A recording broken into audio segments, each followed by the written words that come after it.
Hello, class. This is lecture number 7 for state and local government. Couple of announcements. Module number 4 will open tomorrow. Today is Juneteenth, so happy Juneteenth to everybody. And then next week, I forget the exact day, but you'll see it when it opens up. The midterm exam will open up, and it will be due, I believe, on June 28th. So today, even though initially I had put voting and political participation in Module 3, I've moved it to Module 4 to coincide with your textbook. It's one thing that I sort of overlooked because in the not-too-distant past, I've switched textbooks to our present textbook, and my old textbook dealt with this at an earlier time than your book. So today, basically, what I want to talk to you about is voting, which is pretty apropos because Tuesday is primary election day in the state of New York. Many of you probably have already mailed in your absentee ballots. If you haven't, do so, or you can go and do early voting down at the county building, or polls will be open if you choose that route on Tuesday.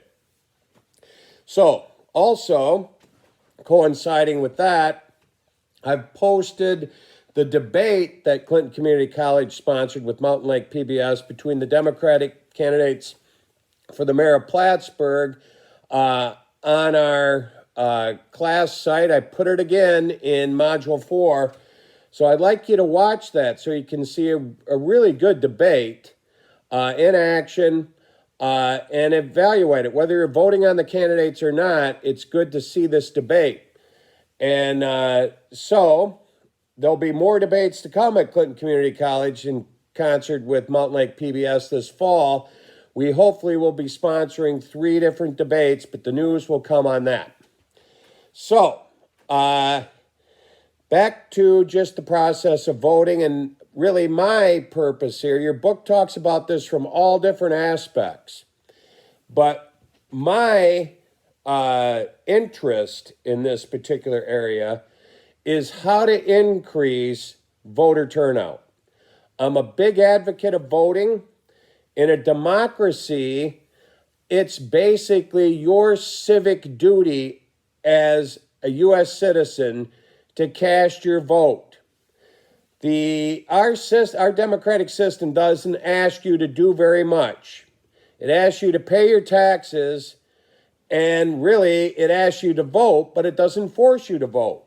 And unfortunately, a lot of Americans look at voting as a right that they can decide whether or not to exercise. I think and firmly believe we need to change that attitude in America to it's part of your civic duty as a citizen to participate in a democratic system. It's not some right you exercise or not. It's what you need to do.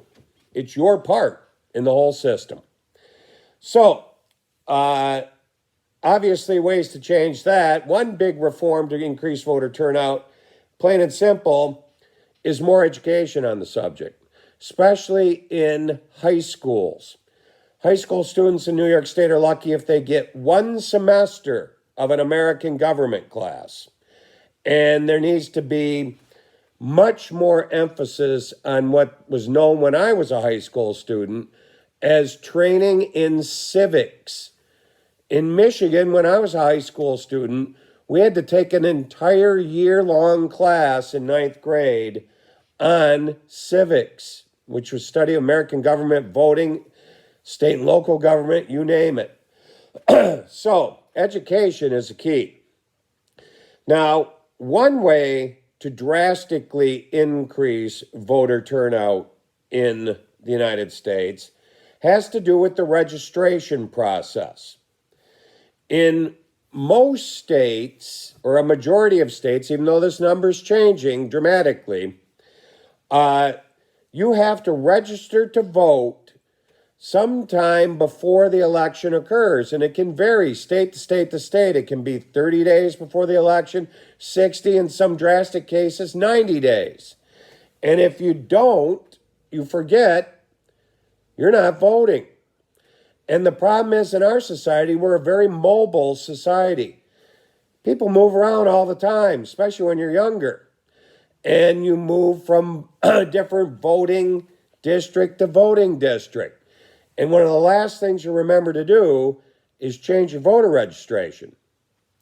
So a way to solve that problem, and it works very well, is what's known as same day or election day registration. Now I'm going to provide you with a link to a very useful website that explains this and shows how important it is. But right now, if you open your book to page 122, where it shows percentage of voting age population casting their ballots in 2016, 7 out of the 10 top voting states have same day or election day registration, meaning on the day of the election, you can go to the polling place, fill out a voter registration application, turn it in, and then vote. Now, in fact, all of the top 6 states have same-day registration, and 7 out of 10 do in the top 10. It's just a proven way to increase voter turnout. So that's a reform that should be adopted nationwide as far as I'm concerned. Another one that increases voter turnout, and in the top 7 states, 2 of them have this, and one has had it for a couple decades. They were the pioneer in it. That's voting by all mail.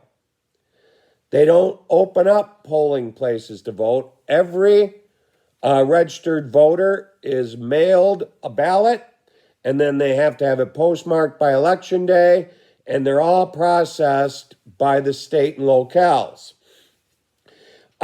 Presently, 5 states have this.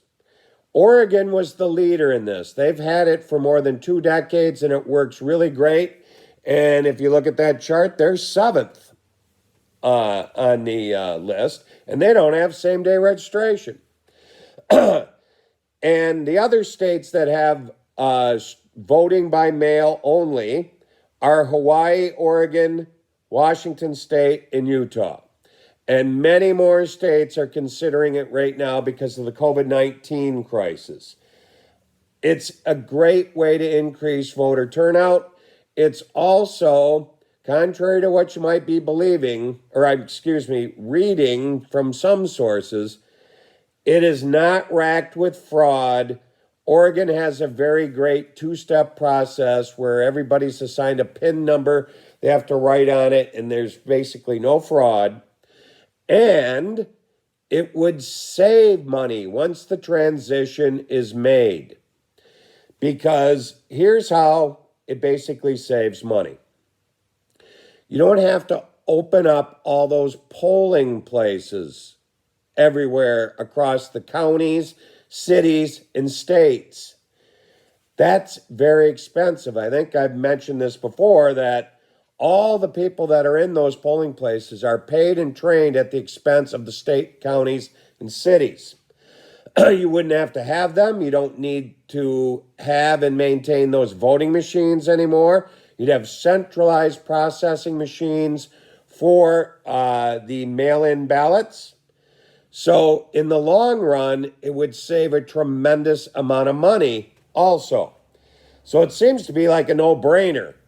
But especially in this COVID-19 atmosphere, you're going to see many more states adopt all-mail voting.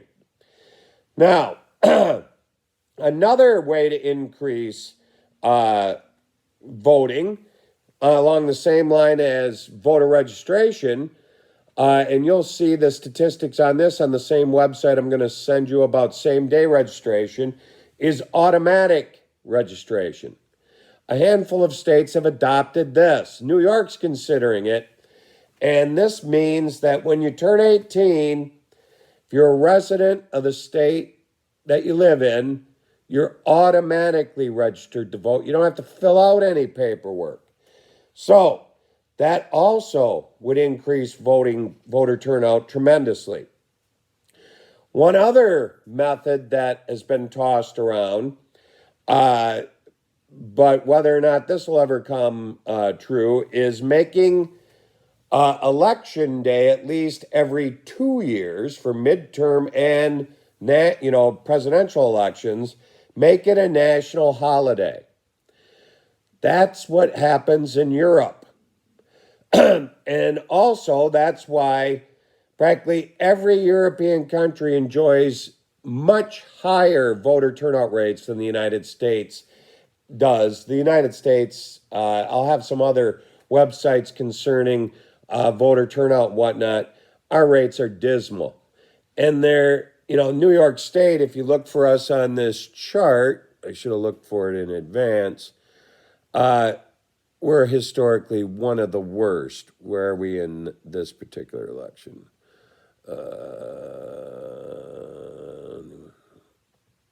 45th out of 50th. We got our work cut out for us in New York.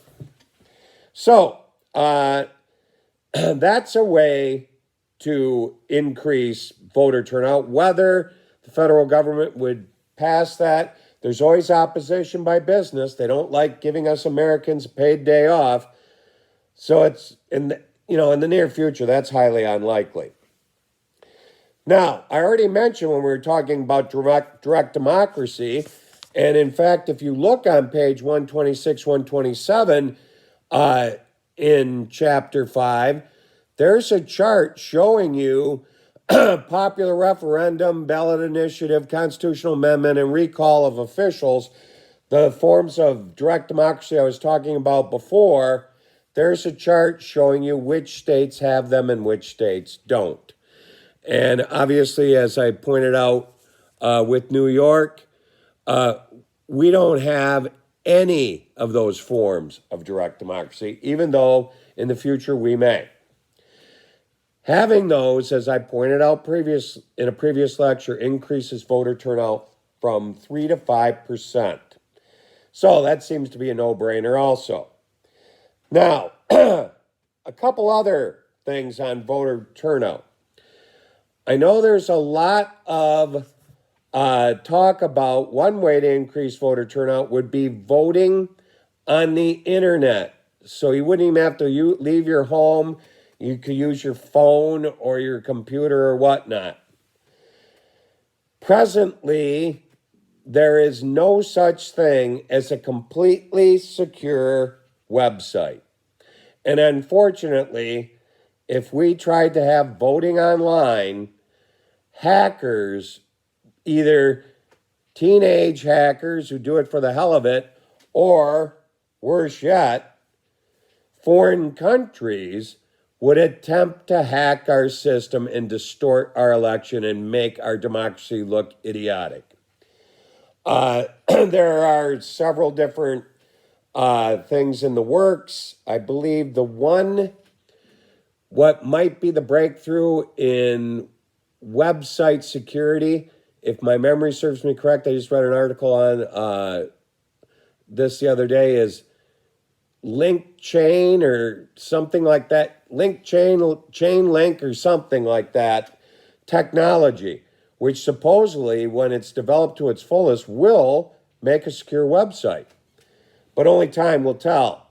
So at this point, we cannot have internet voting, especially look at the last election. We're still not sure if the Russians interfered, if the Chinese interfered, or maybe the Iranians interfered. Who knows? We can't take that chance with the national election. So, the other point in increasing voter turnout that is in the works right now relates to people when you ask them and you say, why didn't you vote? Their answer might be, my vote doesn't count anyways. And what they're typically referring to is the Electoral College. And with our system, which I'm not going to attempt to explain today, and if you've had national government, you should have studied it. It's a winner take all. So it doesn't matter if one candidate wins the state by one vote, they receive all the Electoral College votes related to that state. So that can leave millions of votes being seen as uncounted, or they don't really count. Look at the last election. Hillary Clinton won the popular vote, but lost in the Electoral College. Same thing happened in previous elections. So it's something that needs to be settled, and I'll be providing a link to you, and I want you to watch some of the informative videos within that link. And that's something known as the National Popular Vote Movement. And it's been passed in numerous states, including New York. It's thoroughly explained on that website, but in a nutshell, what I'll tell you about it is states agree that no matter what happens, they'll give their Electoral College votes to the person who wins the popular vote nationwide. And forget about this winner-takes-all business. States have the ability to pass that law. New York State has, numerous states have. What we have to do is reach a point where we have 270 Electoral College votes, or states worth that amount, passing this law. Then we will never, ever have somebody win the popular vote and lose the election. So that's something that could increase voter turnout, because in that case, then, every single vote counts towards the presidency. And in some of the short videos that you can view on there will also explain how it'll change the way people campaign. It'll be much better for more states. It's a real progressive reform that is backed by both conservatives and liberals. It's universally liked because it's democracy at its best. So that's what I wanted to talk to you about concerning participation and voter turnout.